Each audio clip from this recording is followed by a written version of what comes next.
que nous sommes amenés, nous, à signer des contrats de performance.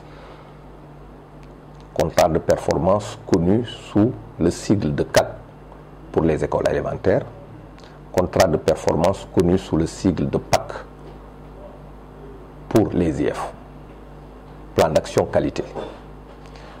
Contrat de performance connu sous le sigle PEOS pour les collèges. Donc projet d'établissement à orientation scientifique pour les collèges.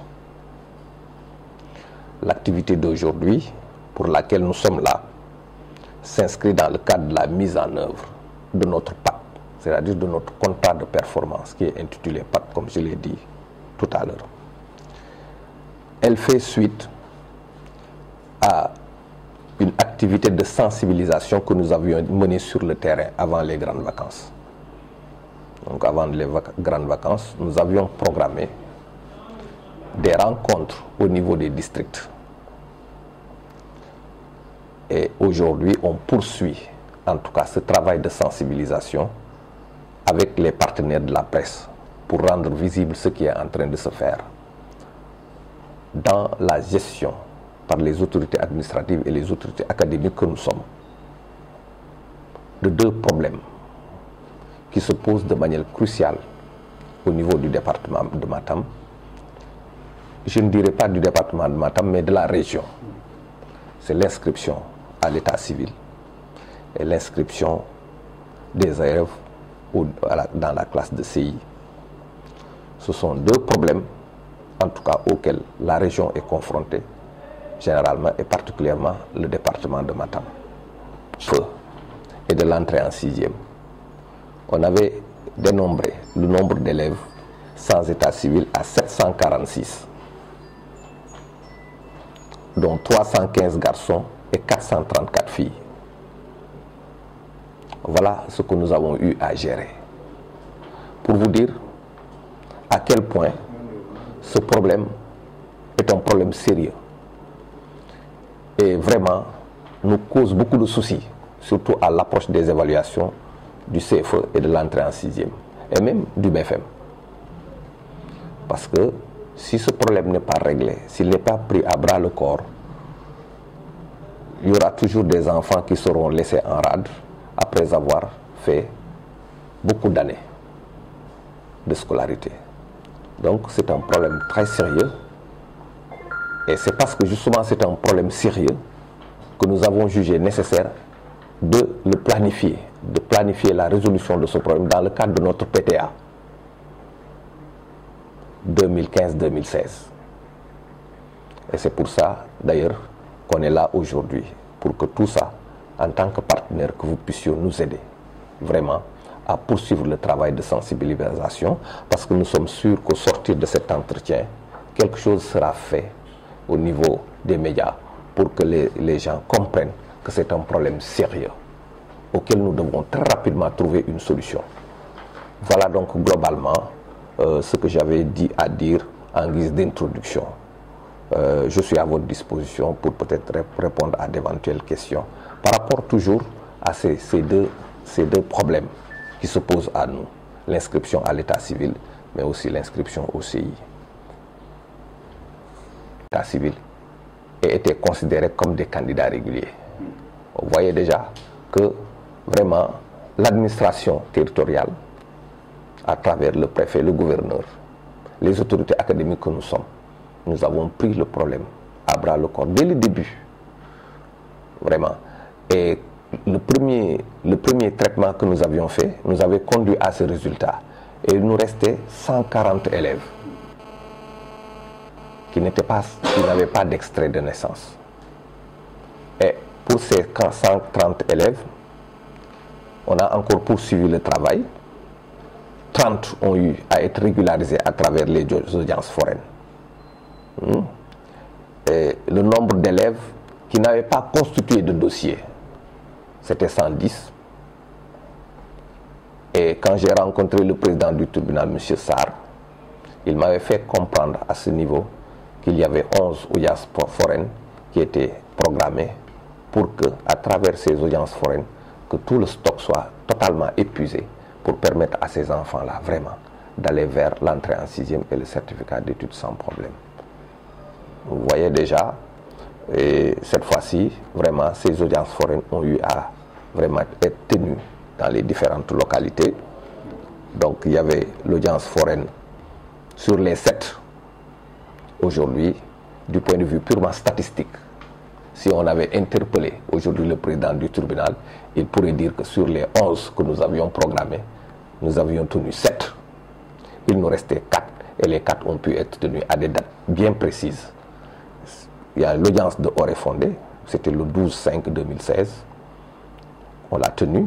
L'audience de Bokidiawé, c'était le 19/5/2016 qui a été tenue. Et l'audience de Nguidjolone, le 23/5/2016. Donc globalement, en tout cas, pour ce qui est du contrat de performance du président, il peut dire que sur toutes les 11 audiences ont été tenues. Et c'est cela qui nous a permis vraiment d'enrôler tous les élèves qui étaient sans pièce d'état civil et qui avaient été recensés pour 2015-2016. Voilà donc globalement, c'est toujours la sensibilisation. Il faut leur parler. Et c'est parce que justement, cette sensibilisation est nécessaire que nous en avons fait une priorité dans la planification des activités au niveau de notre PTA.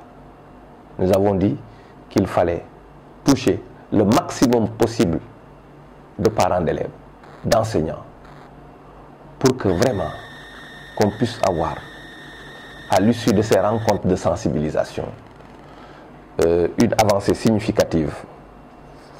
Donc, et quand les inspecteurs chefs de district étaient allés conduire cette activité, nous leur avions dit en tout cas que partout où ils ont déroulé ces rencontres de sensibilisation, il fallait veiller à ce que des comités de veille puissent être installés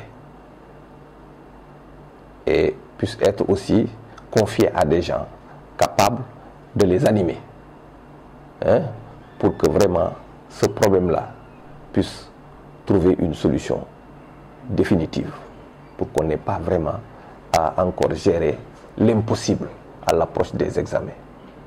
Voilà. Une simple sensibilisation au niveau théorique.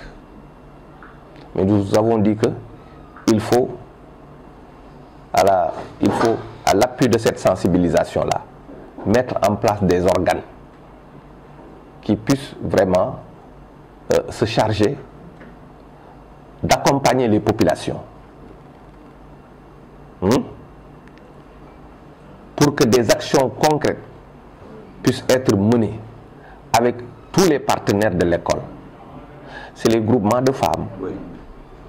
Est-ce que vous voyez? C'est les ASC. Est-ce que vous voyez? Toutes ces structures-là, les imams, tous ces gens-là qui peuvent vraiment, par leur implication, pousser les populations à agir dans le bon sens. Et c'est pour ça d'ailleurs que nous avons mis en place ces comités de veille, pour que vraiment qu'on ne se limite pas au dire, mais qu'au dire on associe aussi des organes qui peuvent rendre le faire possible. Le faire, c'est aller vers les populations, c'est les accompagner pour que des actions concrètes puissent être menées. Vous voyez déjà au niveau des